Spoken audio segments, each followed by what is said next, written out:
porque dele, por ele, para ele são todas as coisas. Porque dele, por ele, para ele são todas as coisas.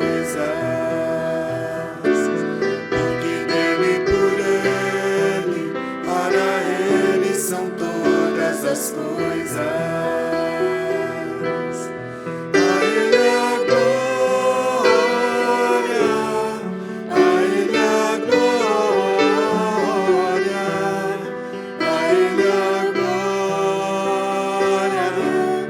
Sempre amém. A Ele a glória, a Ele a glória, a Ele a glória, para sempre amém. Com profundas riquezas, o saber e o conhecer de insondáveis seus juízos e seus caminhos, com profundas riquezas, o saber e o conhecer de Deus, com insondáveis seus juízos e seus caminhos. A Ele a glória,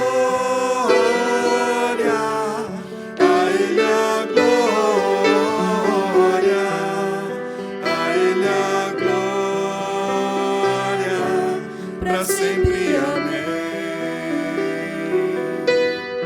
A Ele a glória, a Ele a glória, a Ele a glória, para sempre amém. A Ele a glória,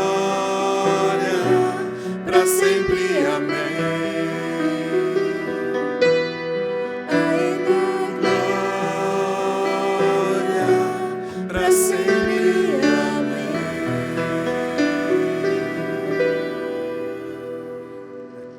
Queridos irmãos e amigos da Igreja Batista em Vilas Boas, com alegria estamos novamente para este culto à distância, culto online.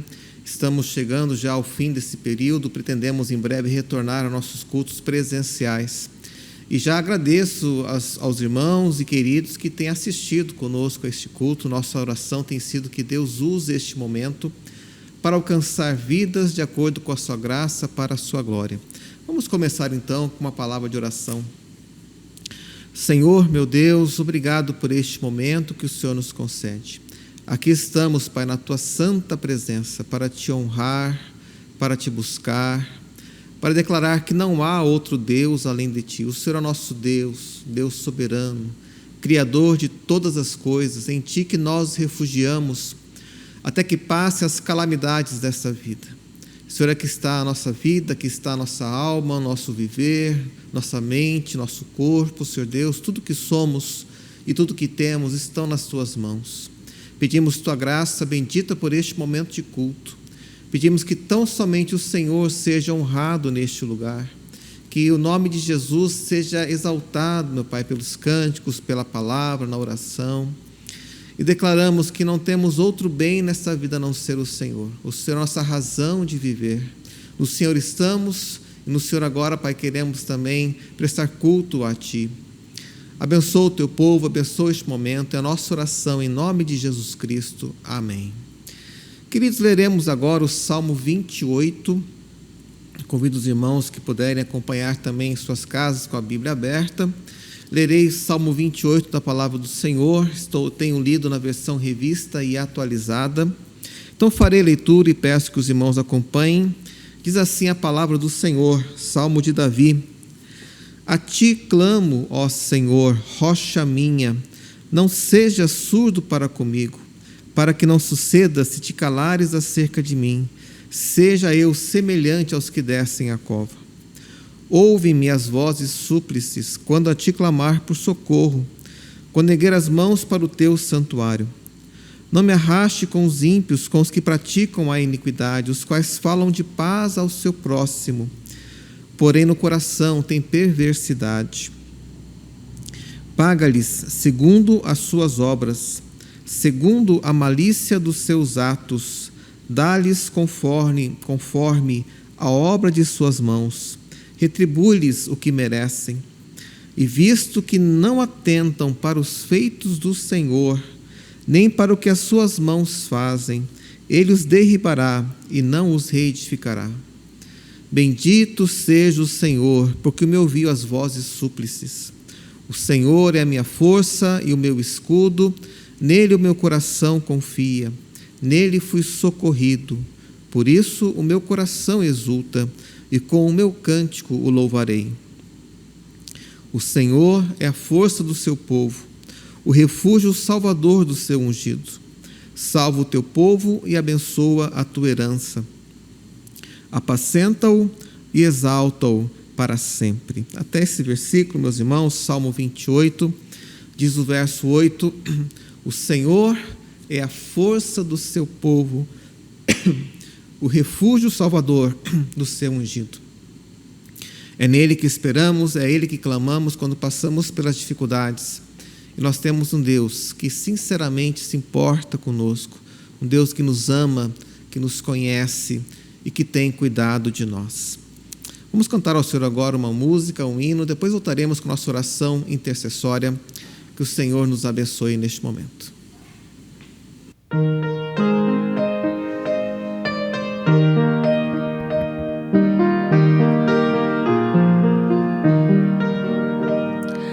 Ouve-nos, pastor divino,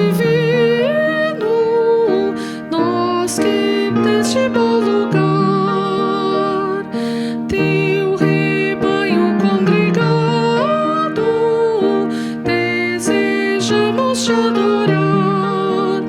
Cristo amado, vem teu povo abençoar.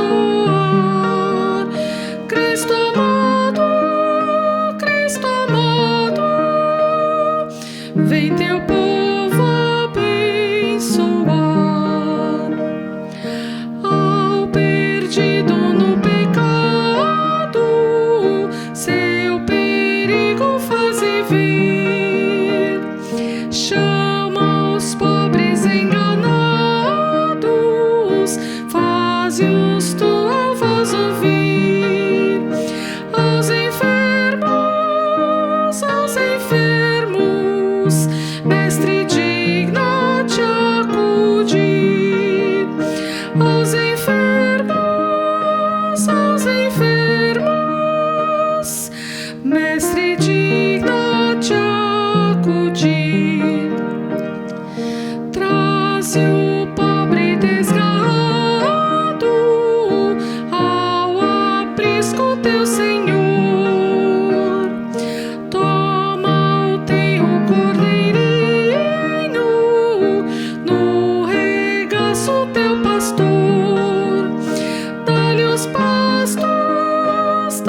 pastos de celeste e doce amor. Dá-lhe os pastos de celeste e doce amor. Ó Jesus, escuta o rogo, nossa humilde petição. Vem encher o teu rebanho de sincera devoção. Cantaremos tua afável proteção. Cantaremos tua afável proteção.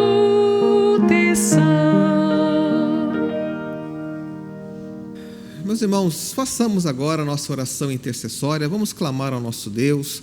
É um momento tão importante, tão gostoso para nós, quando podemos orar, quando podemos colocar tudo perante o Senhor, Gosto de lembrar aqui do hino 155 do cantor cristão. Ó que paz perdemos sempre, ó que dor no coração, só porque nós não levamos tudo a Deus em oração. E assim faremos agora, colocaremos tudo perante o altar de Deus. Deus é o nosso refúgio, Deus é o nosso Salvador, Ele é o Deus soberano sobre todas as coisas. Então, enquanto oramos, também peço àqueles que nos acompanham que também orem ao Senhor, coloquem seus problemas, suas lutas perante o nosso Deus. Oremos ao Senhor, meus irmãos. Ó Deus bendito, Tu és o nosso Deus. Não temos outro bem na terra, Pai, além do Senhor. Ó Pai amado, olha para nós em nossas aflições, em nossas lutas, em nossas dificuldades. Deus, quantas coisas temos passado aqui neste mundo, Pai. Quantas aflições, quantas lágrimas, quantas dores. E pedimos que o Senhor venha nos alcançar com Tua graça bendita. Consola os aflitos, Pai. Consola aqueles que choram, aqueles que passam dificuldades. Senhor amado, que o Teu consolo bendito alcance a cada um agora em nome de Jesus. Acalma o nosso coração na Tua presença, meu Pai. Que possamos compreender pela fé que o Senhor está à frente de todas as coisas desta vida. Nada lhe escapa aos olhos, Senhor Deus. O Senhor está atento a cada situação. O Senhor é o nosso Deus. Abençoa os enfermos, aqueles que sentem dores, aqueles que estão sendo agora, talvez até mesmo atingidos por essa doença, pelo Covid. Tem misericórdia. Tem misericórdia daqueles, Pai, que estão aflitos em relação ao dia de amanhã, com o alimento, com as questões financeiras, com as causas na justiça. Pessoas que têm clamado a Ti sobre as empresas em que trabalham, que possuem, que estão preocupadas como pagarão suas contas, Senhor. Ó Deus, derrama chuva de bênção sobre nós. Derrama mais de Ti mesmo sobre nossa vida. Ajuda-nos, Pai, a suportar as aflições desse tempo presente. Possamos ter em vista, meu Pai, a ressurreição. Possamos olhar para a eternidade. E quando lemos a Tua palavra, Pai, o futuro, aquilo que o Senhor tem reservado para nós, nós descansamos em Ti. Porque nada está fora do Seu alcance. Absolutamente nada. Então colocamos cada vida que agora ora ao Senhor, pela saúde, pelas questões financeiras, pelas famílias, pelos problemas de relacionamento, pelos nossos próprios erros. Aqui está, Pai, a nossa questão. Pedimos por esta igreja, tem misericórdia de nós, sustenta-nos, não permita, Pai, que o inimigo tenha vitória em qualquer situação, mas que o Senhor seja honrado. Não deixe que seu povo se disperse, mas possamos estar juntos para Te honrar e para Te buscar. Deus amado, abençoa cada um que agora tem orado conosco, cada vida, tudo colocamos perante o Senhor. É a nossa oração em nome do Senhor Jesus Cristo. Amém. Meus irmãos, vamos agora louvar ao Senhor também com alguns cânticos, que nosso coração se exalte na presença do Senhor, que nossos lábios profiram palavras de adoração ao grande Deus. Que o Senhor nos abençoe.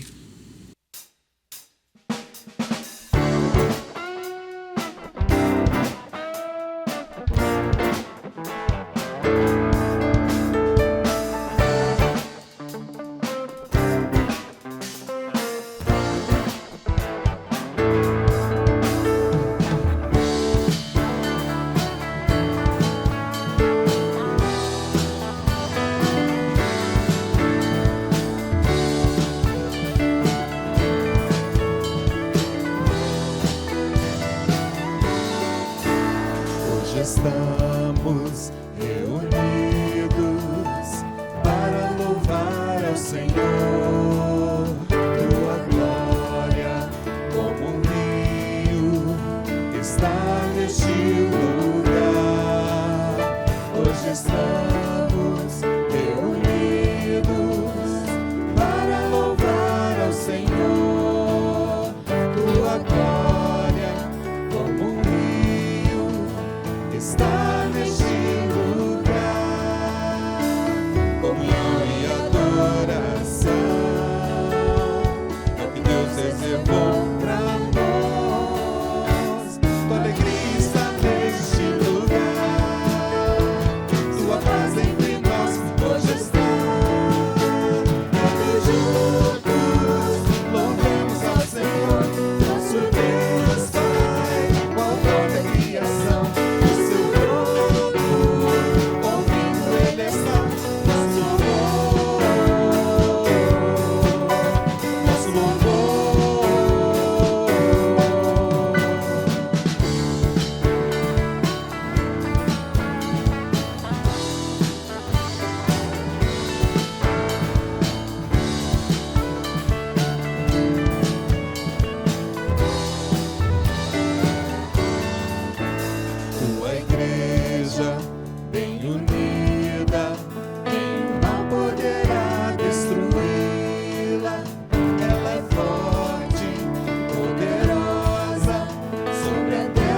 nosso louvor,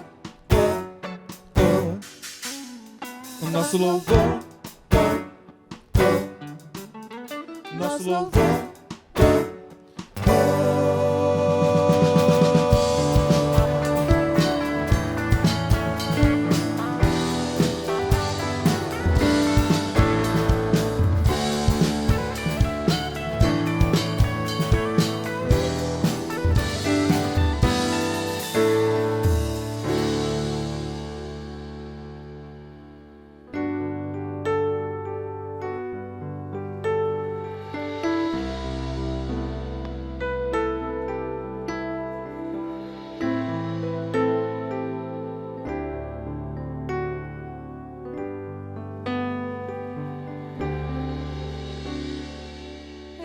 Revelaste o teu amor, Senhor, por nós na cruz, demonstrando-nos eterna compaixão.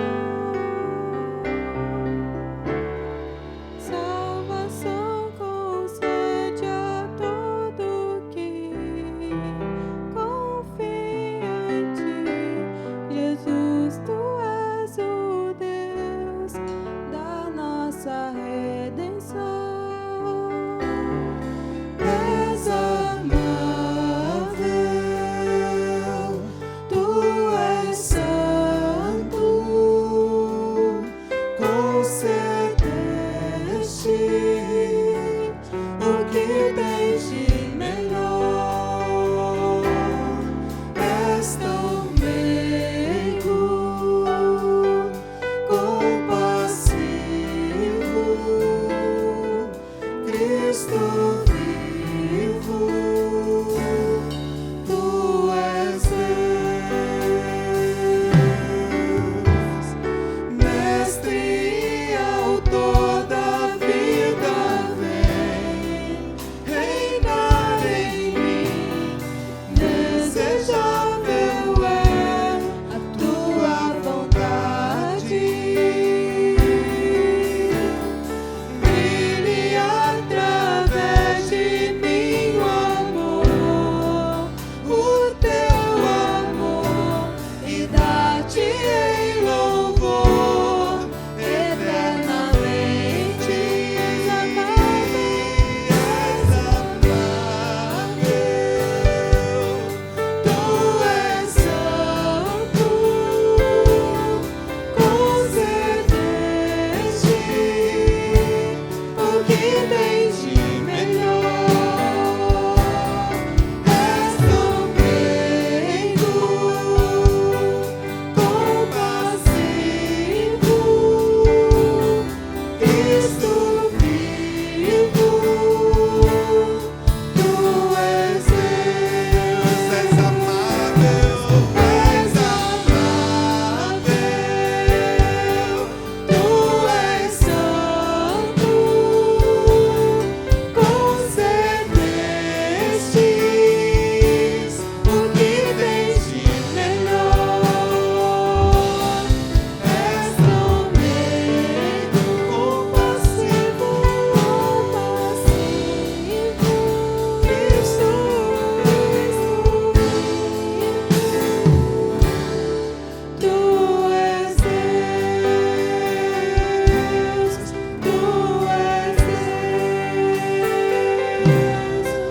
tu és Deus.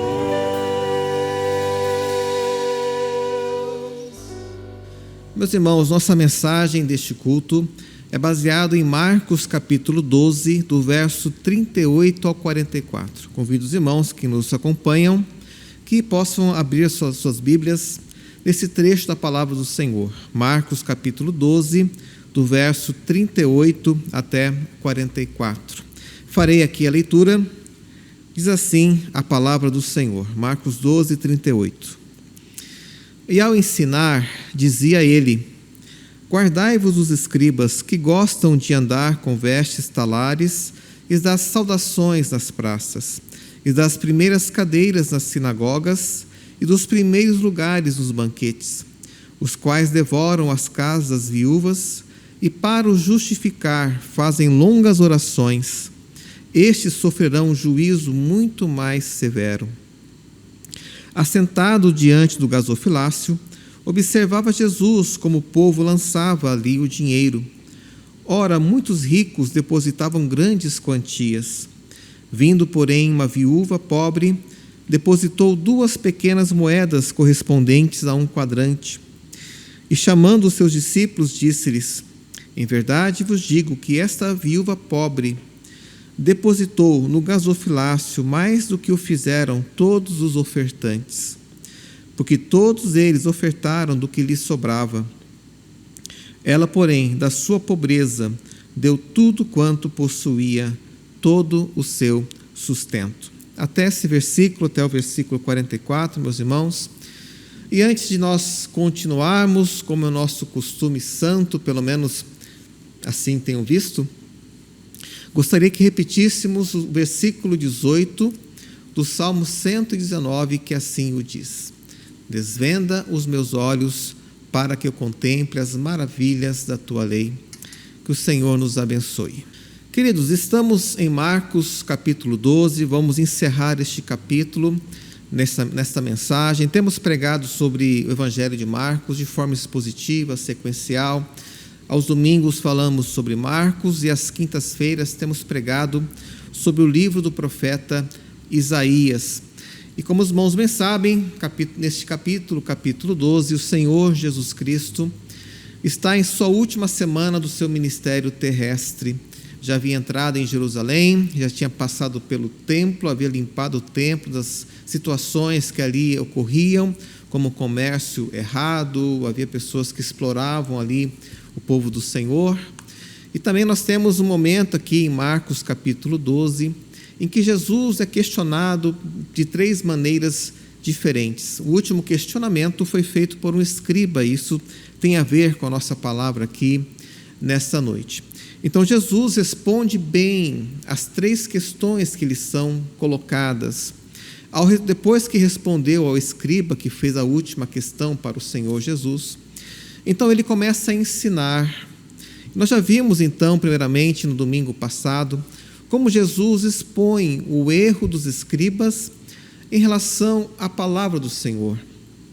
O que é muito interessante, porque os escribas, como os irmãos já sabem, tinham por profissão escrever. Eles escreviam ou copiavam especialmente a palavra do Senhor. Então eles conheciam bem a palavra de Deus, o Antigo Testamento, porque constantemente escreviam e copiavam aquele texto. Por consequente, também eram mestres da lei, eles ensinavam a lei. A versão da NVI, inclusive, em lugar de escribas, diz mestres da lei, eram pessoas que ensinavam, então, o Velho Testamento para o povo judeu. Então, Jesus, do verso 35 ao verso 37, expõe o erro, vou dizer erro teológico, porque não podiam reconhecer nas Sagradas Escrituras o sinal do Messias, que ele era um filho de Deus, ao mesmo tempo era um ser humano. Ele era um descendente de Davi, ao mesmo tempo seria Deus. Isso teve o seu pleno e único cumprimento na pessoa de Jesus Cristo. Esse erro é exposto, Jesus demonstra isso, algo que aqueles escribas não podiam responder. Então agora, do versículo 38 até o 40, Jesus vai mostrar como aqueles escribas viviam. Eles tinham uma vida errada. São 2 histórias que temos, 38 a 40 e 41 a 44, e é um ponto de ligação aqui entre os 2 relatos, os 2 textos, que é a palavra viúva. Nós temos, por exemplo, no versículo 40, Jesus criticando os escribas, porque iam às casas das viúvas e devoravam e exploravam aquelas senhoras, e para justificar faziam longas orações. E logo em seguida, Jesus está no templo, vendo ali a oferta sendo lançada no gasofilácio, e lá está também uma viúva. Então o texto começa com os escribas, que nós temos aqui primeiramente uma palavra contra eles. Jesus havia respondido a uma pergunta de um escriba, depois ele vai criticar a teologia, a maneira que os escribas faziam teologia, nós temos isso do 35 a 37, então finalmente Jesus demonstra o erro da vida dos escribas. E a palavra viúva, então, faz a ligação entre esses 2 textos. Quero falar essa noite, meus irmãos, sobre duas maneiras de viver a vida religiosa. Duas maneiras de viver a vida religiosa. A primeira maneira é demonstrada pela maneira que os escribas viviam, aquilo que eles faziam. E a segunda maneira, então, veremos como a viúva agiu ali na hora que ela foi entregar a sua oferta. Penso que há lições nesses dois pontos para nós aqui, e nisso quero aplicar também para o povo de Deus nesta noite. Veja que fala o versículo 38. Jesus estava ensinando e ele fala: e ao ensinar, dizia ele, guardai-vos dos escribas. Cuidem, tomem cuidado, diz também a versão da NVI, olhem para isso, observem essa questão, olhem o que eles estão fazendo. Jesus diz, cuidado, olhe para esses homens religiosos que têm uma aparência de santidade, uma aparência de autoridade, mas na verdade a vida deles não tem nada. Jesus fala então, guardai-vos, cuidado com os escribas. E aqui Jesus vai mostrar a vida que eles tinham. E observe, meus irmãos, uma sequência importante aqui no texto. Primeiramente, Jesus falou contra a teologia dos escribas e agora fala contra a vida dos escribas. Precisamos entender que uma coisa está necessariamente ligada à outra. A teologia, o ensino bíblico, demonstra ou determina como nós vivemos a vida cristã ou vida religiosa. Aqueles homens que estavam ali conheciam a palavra de Deus, ensinavam a palavra de Deus, mas não viviam. E o ensino deles era um ensino equivocado, porque não reconheciam Jesus nas páginas das Escrituras. E por terem um ensino equivocado, a vida deles também era errada. Então, meus irmãos, algo muito importante na vida espiritual, que o ensino determina ou demonstra a vida que nós teremos. Isso é de fundamental importância entender. A Bíblia determina, então, a maneira que nós vamos viver. Se nós amamos a palavra do Senhor, se nós queremos conhecer mais de Deus, e isso vai ser refletido na maneira que nós vivemos. Então, olhemos aqui para o texto bíblico, vejamos, então, como Jesus fala a respeito desses escribas, do que eles faziam. E quero citar aqui 3 características desses escribas que são criticadas aqui pelo Senhor Jesus Cristo. A primeira característica nós temos no versículo 38. Eles gostavam da aparência. O texto fala: gostam de andar com vestes talares e das saudações nas praças. Gostavam de ser reconhecidos. Gostavam, meus irmãos, de estarem ali com aquelas roupas diferentes, de estarem nas praças, de serem saudados pelas pessoas. Estavam preocupados com a aparência humana. A falsa religiosidade também é assim. Demonstra uma preocupação somente com aquilo que os homens querem, aquilo que é humanamente ou carnalmente bom. Não deve ser assim o povo do Senhor. E para mim é interessante que eram escribas que conheciam a palavra de Deus, mas mesmo assim estavam preocupados com coisas exteriores, de aparência, que nada acrescentam realmente à vida cristã. Eram apenas questões externas, gostavam de serem saudados, de serem demonstrados como pessoas importantes. Isso não pode acontecer na igreja do Senhor Jesus Cristo. Não é a nossa aparência, ou não temos que ter a preocupação de sermos pessoas importantes nesse sentido. Há uma segunda característica aqui no texto, meus irmãos, versículo 39, e a palavra primeiro aparece 2 vezes aqui. Veja o que fala o texto. Não somente gostavam, verso 38, de andar com vestes talares, das saudações às praças, mas também gostavam das primeiras cadeiras nas sinagogas e dos primeiros lugares nos banquetes. Gostavam dos primeiros lugares. E quando eu leio esse texto, eu percebo essa expressão primeiro aqui, me lembro daquilo que João escreveu em sua 3ª carta, a menor carta do Novo Testamento, a menor carta da Bíblia inteira, na verdade. E ali João está escrevendo para Gaio, alguém que era líder de uma igreja, E ali, então, João traz uma palavra de crítica a alguém chamado Demétrio. Talvez fosse também um líder da igreja ali. Demétrio não recebia os missionários cristãos que chegavam àquela igreja ali, impedia-os de chegar até lá. Mas há uma expressão colocada por João em relação a Demétrio que é muito interessante. Ali João fala que Demétrio era alguém que amava o primeiro lugar. Era filoprotel. Filo é amor ou amar, protel primeiro. Então, a característica de Demétrio naquela carta, e é somente nessa carta que essa palavra aparece em todo o Novo Testamento, é que era alguém que amava o primeiro lugar, amava aparecer. Hoje seria chamado de dono de igreja, né? Aqueles que querem ter o primeiro lugar, que mandam em tudo, somente eles podem ter ali a autoridade. E quando alguém quer ter o primeiro lugar na igreja, na verdade, essa pessoa está tirando o lugar do Senhor Jesus Cristo, porque somente Jesus pode e deve ter o primeiro lugar na igreja. O texto de Efésios fala, meus irmãos, que Jesus é o cabeça da igreja, a igreja é o corpo de Cristo. Que texto maravilhoso. Jesus, em Colossenses, é o primogênito dentre os mortos, e Deus deu todo o principado, toda a autoridade para o Senhor Jesus Cristo. Não somente na igreja, mas na verdade, em todo o universo, o Senhor Jesus tem toda a autoridade. Ele é o primeiro lugar, não no sentido de filósofos neoplatônicos que colocavam Jesus abaixo de Deus como o primeiro ser criado. Nada disso. A igreja sofreu muito com filosofias desse tipo, mas no sentido que Ele é Deus, e Deus Pai concedeu a Deus Filho autoridade neste universo.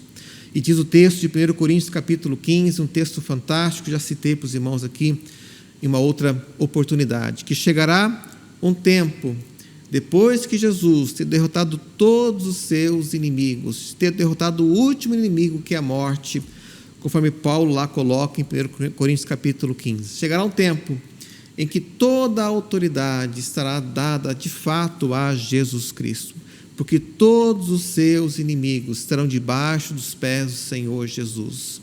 Então chegará aquele tempo maravilhoso na eternidade, em que depois que todos os inimigos de Cristo tiverem sido derrotados, Jesus entregará autoridade e poder a Deus Pai, e Deus será tudo em todos. Isso é o que nos espera. Essa é a nossa eternidade futura. Estamos lá aguardando aquele dia bendito, quando os inimigos de Cristo, que hoje se levantam também contra a igreja, naquele dia serão derrotados. Como aguardamos, meus irmãos, aquele dia bendito, em que toda lágrima será secada pelo próprio Deus. Não haverá mais luto, não haverá mais dor. As primeiras coisas terão sido passadas, e nós estaremos para sempre com o nosso Deus. Aguardamos e como desejamos que aquele dia bendito chegue, que terá início com a volta de Cristo ao Senhor. Então toda a autoridade é dada a Jesus. E aqui, tanto em 3 João, ali Demétrio queria ter autoridade para si, ele era alguém que amava o primeiro lugar.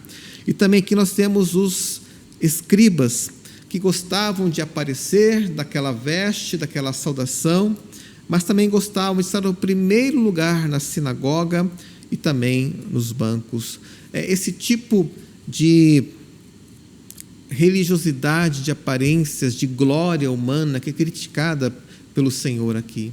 E nós veremos, quando chegarmos na segunda parte, que Jesus, que Deus, olha para o interior do nosso coração. É para o interior, não para aquilo que aparentemente mostramos para as pessoas. Há uma terceira característica aqui na vida desses escribas também, que é uma consequência da sua teologia errada. Aqui fala o texto que eles gostam, os quais devoram as casas das viúvas, ou seja, exploravam financeiramente aquelas senhoras. E para o justificar, fazem longas orações. Orar longamente não é errado, pelo contrário, é bom ter um bom período de oração com o Senhor, não há nenhum problema nisso. O problema é a motivação do que era feito. Eles oravam, algo importantíssimo na vida espiritual. Sem oração, a igreja não anda. Sem oração, os ministérios não caminham. Sem oração, o crente tem uma vida vazia. Porque é quando oramos que estamos de joelhos perante o Senhor, que reconhecemos nossa incapacidade, que choramos nossos erros e pecados e colocamos toda a nossa vida perante o altar de Deus. É em oração que fazemos isso. Jesus era um homem de oração, orava a madrugada inteira. O problema não é a oração, o problema não é a duração da oração, né? O próprio Jesus orava uma vigília inteira. A questão é a motivação do ato religioso que era feito. E olha como aqueles homens, para explorar, usavam algo espiritual, que é a oração, com fins ali de devorar as casas viúvas. Então usavam a palavra do Senhor, usavam esse ato espiritual religioso, que é a oração. Jesus fala: estes sofrerão juízo muito mais severo. Eles não escapariam do juízo do Senhor. Ao juízo dos homens, essas pessoas podiam escapar. Na glória humana, talvez fossem até pessoas respeitadas, mas não no juízo do Senhor. Deus um dia iria cobrar essas pessoas pelo mal que elas faziam, e eram pessoas que estavam dentro da casa de Deus, que levavam a palavra de Deus, que tinham sobre si talvez o nome de Deus, estavam perdidas, faziam atos religiosos, sabiam orar corretamente, mas não conheciam verdadeiramente Deus, porque Deus sabe o coração de cada um. E o texto nos dá a ideia também, meus irmãos, de que haverá juízos diferentes. Lógico que todos passaremos pelo mesmo juízo de Deus, mas Deus é justo. Ele dará a cada um de acordo com as suas obras. Há situações que passamos na vida, passamos na igreja, mas Deus é o justo juiz. Nós confiamos e cremos nele. Passemos para a segunda parte aqui do texto, meus irmãos. Também, então, Jesus criticou os escribas, e agora ele está sentado diante do gasofilácio. E lá ele observava, então, como o povo lançava ali o dinheiro. As pessoas colocavam suas ofertas, e havia muitas pessoas ricas que depositavam grandes quantias. E, meus irmãos, novamente nós temos aqui a questão da aparência, da glória humana. Talvez fizesse isso para aparecer, mostravam a riqueza que tinham, mostravam como eram beneméritos com a casa de Deus, gostavam desse tipo de saudação, gostavam de serem olhados pelas pessoas. Mas Jesus olhava de maneira diferente. Aqui ele observava o povo lançando. Mas então chega no versículo 42, uma viúva pobre. Era não apenas viúva, mas uma viúva pobre. E hoje ainda temos algum tipo de assistência social para as viúvas, pensão, mas naquele tempo as viúvas precisavam da ajuda dos seus familiares ou de filhos. Se não tivessem filhos, alguém deveria cuidar dessas pessoas. Nós temos inclusive uma palavra de Paulo a respeito disso, como essa questão deveria ser tratada na igreja. Paulo explica ali na sua carta a Timóteo que a igreja deveria cuidar das viúvas, mas havia condições que primeiramente os familiares deveriam cuidar das viúvas. E se uma pessoa não cuidasse dos seus idosos, das pessoas mais idosas do seu lar, Paulo ali é muito duro, dizendo que ele era pior do que o incrédulo. Olha a expressão pesada que Paulo utiliza ali naquele texto, para falar daqueles que estavam na igreja, crentes, mas que não cuidavam corretamente dos seus pais idosos, dos seus idosos que ali estavam. Então era algo necessário, a igreja deveria cuidar, mas o primeiro cuidado deveria ser então da família. Havia uma série de questões colocadas por Paulo, para que então a igreja pudesse ajudar aquelas pessoas. Mas se não houvesse então filhos, alguém deveria cuidar ali. Então era uma viúva, e o fato de ser viúva, meus irmãos, também demonstra que era alguém que dependia dos outros. E nesse sentido queremos colocar também a nossa vida espiritual. Nós dependemos de Deus. Nós dependemos de Deus. Nesse sentido, todos somos também, estamos nessa mesma categoria. Porque se nós nos acharmos como ricos, se nós nos considerarmos como escribas que sabem muito, nós não alcançaremos o reino de Deus. Mas precisamos ser como a viúva, como o pobre, como aquele leproso que clamou: Jesus, cura-me! E Jesus então ali o curou. Entendem a diferença entre uma postura religiosa de escribas e desses ricos aqui, diferentemente da postura religiosa daquela viúva que buscava e que tinha seu único consolo no Senhor. São duas situações diferentes. É lógico que não é errado ser rico, Deus abençoa pessoas, graças a Deus por isso. Também nós temos essa ideia no Novo Testamento, mas aqui há um contraste entre aqueles que queriam ser vistos pelos homens e aquela viúva que na sua humildade entregou o que tinha para Deus. Então aquela viúva foi lá, entregou o que ela tinha, 2 pequenas moedas que tinham um valor muito pequeno. Então Jesus chama os seus discípulos e coloca isso. Aquela viúva pobre depositou mais do que todos os ofertantes lá no gasofilácio. Isso, aos olhos humanos, poderia parecer algo estranho, algo sem sentido, mas Jesus aqui explica, porque aquelas pessoas que estavam ali estavam ofertando o que sobrara, mas aquela mulher entregou tudo que ela tinha no altar do Senhor, entregou tudo que ela, seu sustento ali para a obra de Deus. Que coisa maravilhosa nós temos aqui, meus queridos. E quero colocar 2 lições especialmente para nós, baseado naquilo que essa mulher viúva fez. Primeiramente, é que Deus conhece o nosso coração. E somente Deus conhece o nosso coração. Deus sabe aquilo que nós passamos. Deus sabe da sua dor nesse exato instante. Deus sabe que o seu coração pode estar sangrando. Deus sabe da motivação da sua vida. Se aquilo que você faz ter uma motivação correta ou não. E Deus julgará conforme a sua vontade, conforme o seu poder. Deus sabe aqueles que vão a uma igreja e cantam e fazem alguma obra, prestam algum serviço. Deus sabe o coração, a motivação de cada um de nós. Nós apenas podemos olhar com o olhar humano, podemos ver exteriormente, mas Deus julga os pensamentos, Deus julga as motivações. É por isso, meus irmãos, que na igreja não importa a aparência, o que importa é a motivação por que fazemos algo para o Senhor. E há tantos exemplos que poderíamos colocar em relação a isso, da necessidade, nós realmente estamos motivados de maneira correta para prestar o culto ao nosso Deus.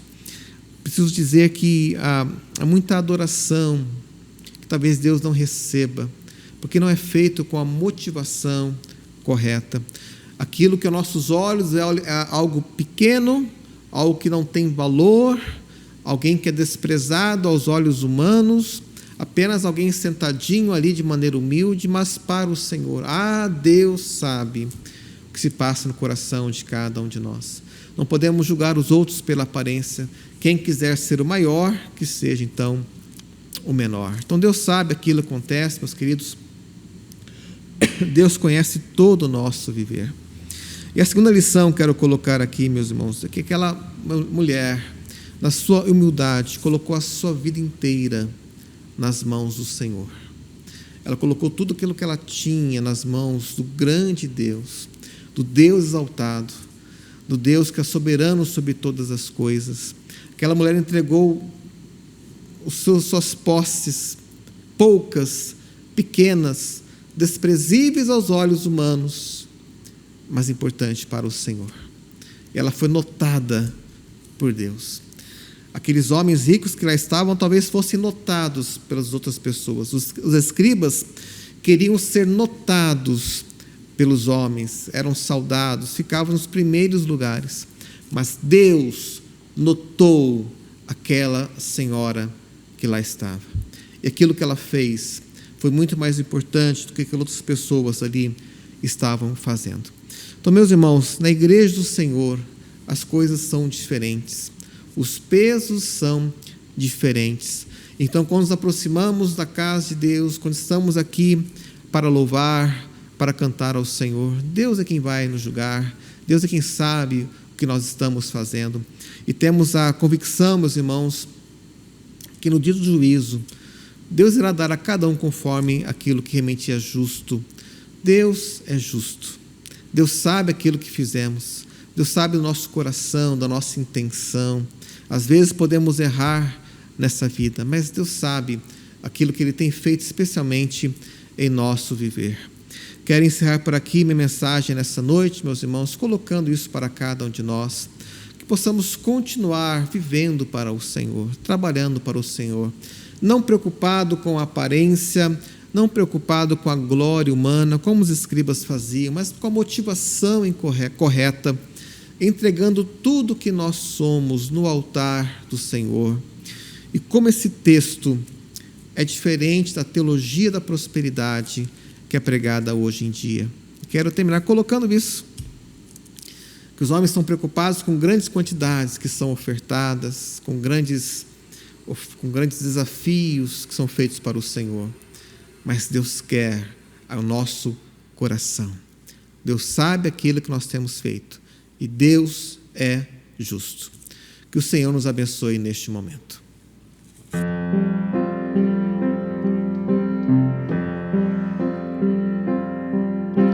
Sonda-me, ó Deus, pois vês meu coração.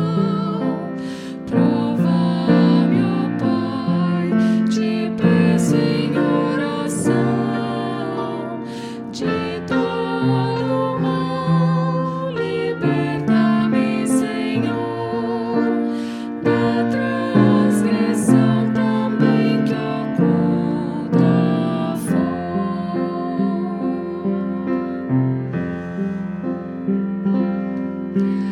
Limpa meu ser dos vis pecados meus, tua promessa cumpre, meu bom Deus. Vem consumir o mal com teu amor, pois quero te magnificar, Senhor.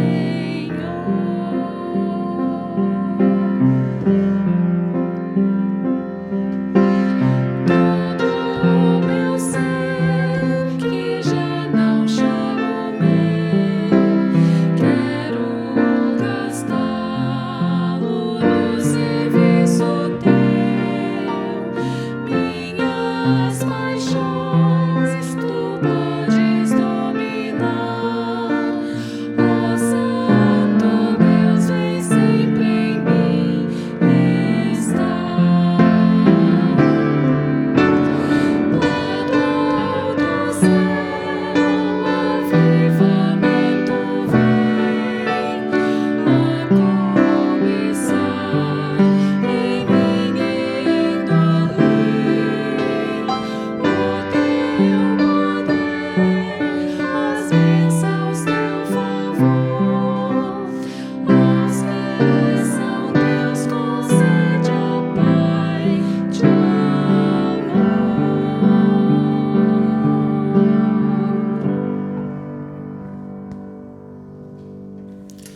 Meus queridos, que o Senhor nos guarde neste momento. Chegamos já ao final deste culto e quero deixar um último versículo bíblico antes de nós já fazermos a oração final. 1 Coríntios 15, versículo 58. Assim diz a palavra do Senhor: portanto, meus amados irmãos, sede firmes, inabaláveis e sempre abundantes na obra do Senhor, sabendo que no Senhor o vosso trabalho não é vão. Deus irá nos julgar, Deus sabe o que tem feito e Deus é justo. Ele sabe o que tem feito com cada um de nós. Antes de nós orarmos, quero dar uma palavra a todos os queridos que nos têm acompanhado nos nossos cultos. Muito obrigado. Deus abençoe a sua vida. Esse culto não é para a glória do pregador, para a glória da igreja, mas é para a glória do grande Deus. Estamos chegando ao final de um ciclo em nossa igreja. Em breve retornaremos às atividades presenciais, se assim for possível. Estamos ansiosos por isso. E a partir dessa semana iremos liberar um culto apenas online por semana, né? Em vez de 2 cultos, será apenas um, para exatamente atender os irmãos que não podem estar presencialmente. Isso é um ato de amor, não é um ato de glória humana, de fato, de maneira alguma. É para atender os queridos irmãos que assim desejam. E que Deus em tudo seja glorificado. Pretendemos no próximo domingo estarmos aqui juntos presencialmente, já de manhã e de noite, com as restrições necessárias, possíveis, da maneira que for possível, mas para assim juntos cultuarmos o nosso grande Deus. Mas agradeço de coração àqueles que nos acompanham, àqueles que nos apoiam. Muito obrigado, que o Senhor recompense a cada um. Oremos ao nosso Deus. Meu Deus bendito, muito obrigado pela Tua presença, pela Tua graça maravilhosa em nossa vida. Nós Te honramos, Te glorificamos por tudo aquilo que o Senhor é. Bendito e louvado seja o Senhor. Obrigado porque o Senhor conhece o nosso coração, sabe das lutas, e o Senhor é justo, o Senhor é fiel. Que o amor de Deus Pai, que a graça de Jesus Cristo e que a comunhão do Espírito Santo estejam sobre cada um de nós. Amém. Que o Senhor nos abençoe.